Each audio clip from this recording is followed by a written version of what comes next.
On débute le bulletin de nouvelles de cette semaine en vous parlant d'un beau projet de concertation régionale qui a pris forme dernièrement.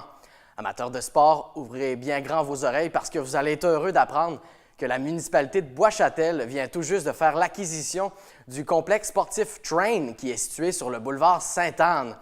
En effet, le complexe qui comprend à la fois un aréna, une salle d'entraînement, un casse-croûte et un atelier-magasin deviendra officiellement un équipement municipal dès 2018.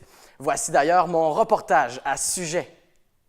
Bien, en fait, c'est pour en même temps assurer la pérennité et pour nous aider à maximiser encore l'offre de services au niveau des équipements sportifs pour la population de Bois-Châtel et aussi les populations environnantes que sont celles de la côte de Beaupré. C'est sûr que nous, on va devoir repenser aussi tous les usages possibles. C'est évident que c'est d'abord et avant tout un aréna. Mais aussi, c'est qu'on pourra repenser, entre autres, est-ce que l'été, on maintient la glace, si c'est plus ou moins bien utilisé?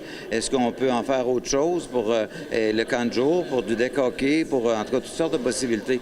Donc, c'est sûr que notre intention, là, maintenant, on est comme propriétaire de l'ensemble du site, donc du boulevard Sainte-Anne aller jusqu'au fleuve, de l'ensemble de ce site-là. Donc, on se donne comme objectif de maximiser le plus possible l'utilisation et des équipements et des espaces pour faire en sorte d'offrir. Notre objectif est toujours de permettre à la population de développer puis de maintenir des saines habitudes de vie et donc de l'activité physique. Fait que ça en fait partie directement. Puis on est vraiment fiers d'avoir pu réaliser cette acquisition-là. Justement, combien la municipalité doit-elle débourser pour se porter acquéreur ici du complexe sportif Train? Bon, bien, c'est ça qui est le beau côté de ce projet-là, c'est que grâce maintenant aux revenus au fonds de la MRC, qu'on appelle les fonds réservés des fins de développement régional, qui sont issus des revenus provenant du fonds communautaire éolien, d'Hydro-Canyon, etc., bien, ça nous a permis d'aller chercher pratiquement 50 du coût de l'acquisition, c'est-à-dire 3 millions sur 6. Et c'est ce qui a rendu possible, parce que, comme je le mentionnais tantôt, sans cette contribution financière-là, cette aide financière-là du fonds du parc immobilier, du parc communautaire éolien, la municipalité de Bois-Châtel n'aurait pas pu se porter acquéreur, ça aurait été trop dispendieux à supporter. Donc, maintenant, ça veut dire que sur 6 millions, la municipalité devra contribuer pour 3 millions, et ça fait en sorte qu'au total, considérant qu'on avait déjà une entente de 20 ans, là, ça qu'il faut prendre en compte, on avait depuis 2014, avec le promoteur propriétaire ici de complexe sportif Train, on avait une entente de 20 ans pour location d'heures de glace qui était autour de 260 000 $ de coût par année et qui fait en sorte qu'au total, avec le remboursement de notre 3 millions plus les coûts d'exploitation, ça va revenir pour les résidents de Bois-Châtel au même prix que ça nous coûtait avant pour la location d'heures de glace.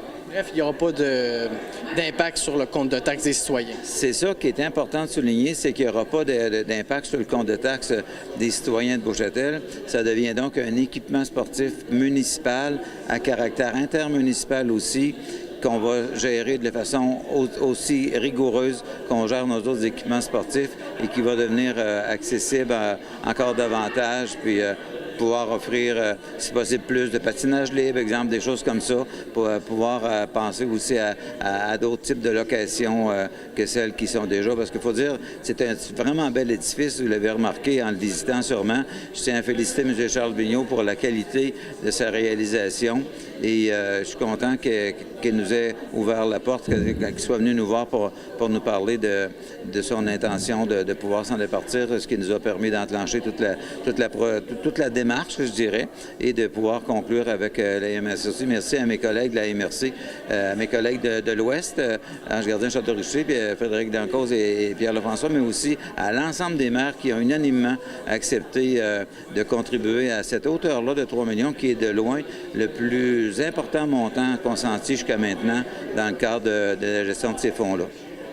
C'est sûr que pour la municipalité de Lange-Gardien, c'est la proximité, c'est le service. On vient augmenter les services à notre population, donc on se complète ensemble. Donc de plus en plus, les municipalités, on travaille ensemble et c'est un projet justement qui est rassembleur. Puis nous, on veut offrir les meilleurs services à la population, puis le plus près possible aussi, parce que quand on parle d'activités de hockey, tout ça, de jeunes familles, bien, la proximité, c'est important. On a une économie de temps et aussi, bien, ça permet de donner plus de sport à nos familles, la santé. Donc, c'est un tout. Donc, de plus en plus, les municipalités à proximité, on travaille ensemble, on se complète, on travaille en collaboration. Puis le fonds éolien, le fonds régional qui nous permet de faire des acquisitions d'immobilisation comme ça, bien, nous permet d'aller plus vite dans notre agenda municipal pour les municipalités de l'ensemble. Et en se regroupant, bien, on est plus fort, puis on donne les meilleurs services à la population, puis c'est tout le monde qui en profite. Et puis, justement, ces équipements-là, est-ce que ça répond justement à un besoin là, pour les citoyens de l'Ange Gardien? On comprend que oui. Là. Oui, absolument. Donc, nos populations, depuis les dernières années, on est en augmentation. Donc, c'est bien clair que plus qu'il y a de jeunes, plus qu'on donne des services, bien, ça va ensemble. Puis oui, le besoin il est là, c'est assurer ça. Justement, pour le partage des équipements, est-ce que vous avez décidé un petit peu comment ça va fonctionner à l'heure actuelle, à l'heure où on se parle? Bien, nous, on avait déjà une entente avec la municipalité de Bois-Châtel. Pour ce qui est des heures de glace, pour le hockey mineur, pour tout ce qui est d'heures de glace, on avait un partenariat, une entente qu'on avait signée. Donc, on va la bonifier. Puis, il y a d'autres équipements aussi qui vont arriver dans les prochaines années, là, sans faire d'annonce officielle. Mais il y a d'autres équipements, d'autres ententes intermunicipales qu'on va compléter. Mais à titre d'exemple, hier, pour ce qui est des activités, tout ça, hier, on a aboli le tarif lorsqu'on a des inscriptions, on a aboli le tarif qui fait que les non-résidents payent plus cher. Donc, à l'avenir, pour nos résidents du secteur, lorsqu'il va y avoir des activités en commun, on va être inscrit, ça va être le même tarif pour tout le monde. Il n'y aura pas de tarif plus élevé pour les non-résidents de nos municipalités. Donc, on collabore. C'est un peu dans ce sens-là qu'on le fait. Puis, on va continuer comme ça. Donc, c'est très positif pour l'ensemble de la population. On sent que c'est un beau projet de collaboration. Justement, comment les municipalités ont collaboré? On sent que tout le monde allait dans le même sens. Oui, on va dans le même sens. Puis, comme tout à l'heure, mon collègue le disait, c'est des projets, donc il faut qu'on soit unanime. Donc, quand on met des projets de même, c'est pas le vote à la majorité, c'est unanime. Donc, nous, c'est unanimement, on travaille ensemble, puis on présente nos projets, puis on a une belle dynamique, dans le fond, le comité ouest de la MRC, là, puis le comité est aussi, je suis persuadé, mais par contre, là, qui nous concerne, c'est le comité ouest. On a une belle dynamique, puis justement, on met nos projets sur la table, puis on essaie de se compléter, comme je disais tout à l'heure. Bien, à la base, il faut comprendre que c'est un projet qui est très attractif. C'est un projet qui est là pour la communauté, pas juste pour Bois-Châtel, mais pour l'ensemble des gens qui sont autour. Fait que le comité ouest, dans le fond, notre but à nous, principal du comité ouest, c'est surtout que la marque de commerce qu'on s'est donnée, c'est vraiment parc et loisirs, donner une attractivité pour attirer toutes les gens, toutes les familles, mais aussi toutes les générations à avoir des services de proximité. Alors, le comité ouest, c'était unanime. On s'est dit, on veut avoir un aréna et Bois-Châtel a fait la demande. C'est Bois-Châtel qui va la gérer et nous, comme comité, on trouvait que c'était attractif. Alors, moi, autant que le maire de l'Ange Gardien et Bois-Châtel, on s'est entendu pour investir au niveau de cette aréna ici. Justement, j'imagine que ça répond aussi à des besoins pour les citoyens de Château-Richer. Bien, présentement, Château-Richer, nous, on a déjà une aréna en régie, fait que ça, c'est correct. On va rester à la régie, mais on trouvait que pour la région, c'était attractif pour Bois-Châtel et l'Ange Gardien, ainsi que les ententes qu'ils ont avec les villes environnantes, c'était quelque chose d'attractif pour attirer les gens. Alors, c'est un investissement, même si c'est pas à Château-Richer, même si Château-Richer ne fait pas partie de l'aréna, comme personne, comme voteur, c'est important qu'on continue dans cette marque de commerce-là. Un projet de collaboration. Parlez-moi comment, justement, vous avez collaboré. Est-ce que tout le monde allait dans le même sens, justement, par rapport à ce projet-là? Oui, tout le monde allait dans le même sens. Comme un peu je vous disais, ça représente les objectifs qu'on recherche. Autant avoir des loisirs, avoir des parcs pour les gens puissent vraiment amener le sport, l'activité physique. Et en plus de ça, c'était attractif parce qu'on veut se démarquer. L'Ange Gardien, Bois-Châtel et Château-Richer veut être reconnu dans quelques années comme être l'endroit par excellence pour les parcs et les loisirs. Ça passe aussi par l'embellissement d'ici, de la route, là, du boulevard Sainte-Anne, parce que Bois-Châtel est propriétaire aussi des terrains. On va pouvoir faire quelque chose de très bien. Exact. Ça passe par l'embellissement. Il va y avoir un beau parc qui va venir dans le futur. Il y a déjà des projets à Bois-Châtel qui nous ont été présentés. Mais aussi, vous me parliez du boulevard Sainte-Anne puis de l'embellissement. Cette année, on a un beau projet avec l'Ange Gardien qui travaille vraiment pour l'embellissement du boulevard. Et si ça a bien fonctionné, bien, les autres villes comme Château-Richer et Bois-Châtel vont emboîter le pas pour s'assurer d'améliorer l'embellissement du boulevard Sainte-Anne. En fait, effectivement, c'est un très beau projet, mais c'est une infrastructure, c'est des équipements sportifs. Fait que, évidemment, pour la population, c'est assez attractif pour la population de la Côte de Beaupré, mais pour la partie ouest, entre autres, et les municipalités les 3 municipalités de l'Ange-Gardien, Château-Richer, Bois-Châtel, bien, pour eux, c'est une infrastructure importante pour la population et ça va développer des ententes intermunicipales entre eux. Fait qu'évidemment, quand ils ont retenu ce projet-là, puis je pense que ça va faire partie d'un projet plus global éventuellement. Là, il y aura d'autres annonces intéressantes à faire dans les mois qui vont venir, mais ça faisait partie d'une vision qu'ils se sont donnée en termes d'équipements sportifs et ils en ont fait une priorité. Et c'est ce qui fait que nous, suite aux discussions, aux arguments qui ont été invoqués par la partie ouest, tous les maires autour de la table ont dit oui à ce beau projet-là. C'est un projet qui va permettre plus d'attractivité ici dans le secteur, là, surtout dans le coin du boulevard ici Sainte-Anne? Je pense que, sincèrement, oui. Toute infrastructure, tout équipement sportif qui va être un peu partout sur la côte de Beaupré, c'est un élément attractif. Pour une famille qui pense venir s'établir sur la côte de Beaupré, moi, je pense que c'est des éléments qu'on considère. Qu'est-ce qu'on a, qu'est-ce qu'on peut faire, puis qu'est-ce qu'on peut utiliser.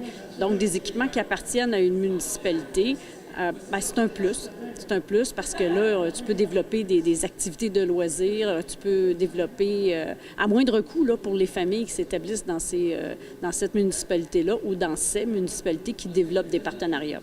Mais sans le fonds communautaire éolien, ça n'aura pas été fait à moindre coût, c'est ce qu'on comprend aussi.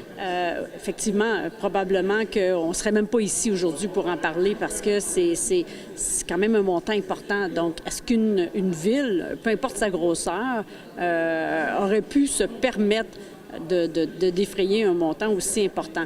Donc, ce qu'on comprend aujourd'hui, c'est partagé à 50-50 et ça permet des opportunités comme ça de dire, bien, quand même, là, on fait notre effort, mais à moindre coût.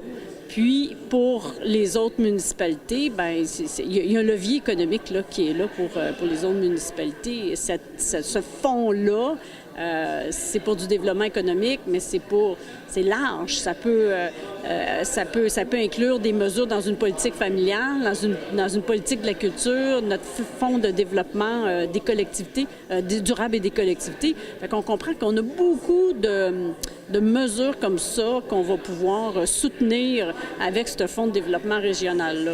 Fait que, si on s'en souvient, on est à près de 2 millions de dollars par année sur une période de 20 ans. On comprend qu'on parle de pas loin de 40 millions de dollars. Donc, si toutes les municipalités ou les acteurs économiques de la côte de Beaupré participent à ce fonds-là, en investissant également dans des projets, bien, c'est pas 40 millions qu'on parle au bout de 20 ans, mais c'est peut-être près de 100 millions de dollars qui va être investi sur la côte de Beaupré. Fait que, ici, on en a un bel exemple. Aujourd'hui, c'est un montant quand même assez important, mais il y a un levier qui est là pour différents projets de la côte de Beaupré. Mme Cormier, c'est vrai, c'est un super bel exemple concret. Puis il y a aussi le projet aussi à Saint-Joachim. Là. Donc, on a 2 exemples concrets de projets. Là, je parle ici du projet Hydro-Canyon. Là. Donc, il y a d'autres projets qu'on comprend qui vont s'en venir grâce à ce fonds-là. Bien, effectivement, on vient de débuter. Il y a quelques mois, on a mis en place la mécanique, c'est-à-dire comment on allait développer les outils et investir ces sommes d'argent-là. Là, on n'est plus là-dedans. Là, on est dans le travail et dans la concertation autour de cette table-là. C'est encore tout nouveau. On est encore en train de dire « Oups, on va faire ça un petit peu autrement, un petit peu à gauche, un petit peu à droite ». Mais on est en train vraiment, là, c'est une première année. Vraiment une première année. On y arrive. On a déjà approuvé d'autres projets. Il y aura des annonces bientôt pour d'autres projets, peut-être de moins grande valeur, si on veut, mais autant important pour la côte de Beaupré, pour la population qu'on a, là.